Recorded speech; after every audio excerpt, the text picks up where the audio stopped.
you don't age at all.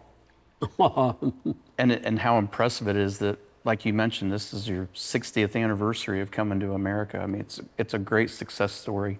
Yeah. Yeah, it's been, like I said, really a realization of, as I said, the impossible dream.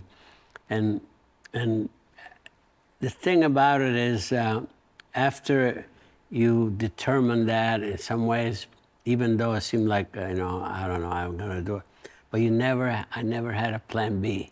It's not, if this fails, oh, I'll do something else. Never really, never entered the equation, if you will. And I just didn't picture myself.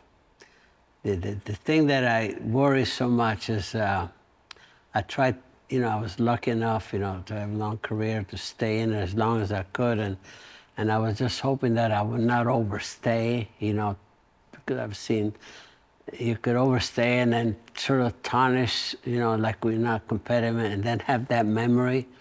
And and I thought, man, I don't think I can survive out of the race car, but looks like. We were trying to get you to go sooner than you did.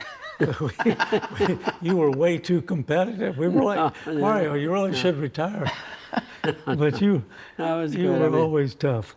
Just pure love for driving. That was my life. And I gotta share this with you. When you live your life with adrenaline, always, that after I came out of the cockpit, I started having some asthma problems, some crazy things that made no sense. And I visited with a professor down at the University of Pennsylvania in Philadelphia, and medical school, and I had to tell him my story.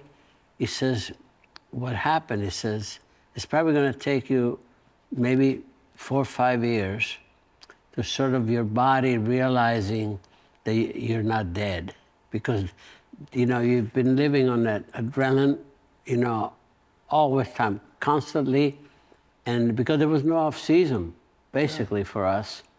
And he says, and now you're not, really agitated like that, so your body just kind of figuring out what the hell's going on.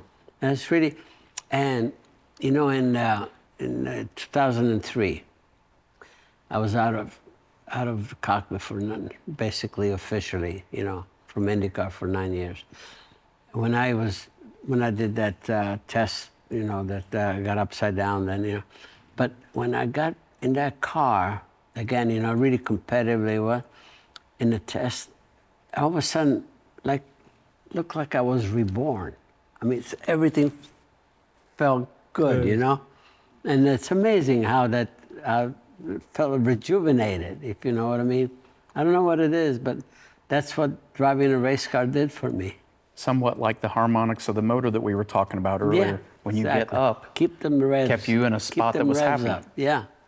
Keep the revs up. Yeah. You got it. Run 400 RPM harder, and it won't stop. What a great story. Oh, that's unreal. What about the future? Keep going. Keep going. I got, a lot to live for, that's for sure, with the kids and our sport, Michael, and Marco, driving. Got my brother's side, I got Jared, I got Adam. The sport is still very much part of us, and it gives me reason to, to be around and feel like I have a home when I go to a race, and yeah, that's our life. That's our life.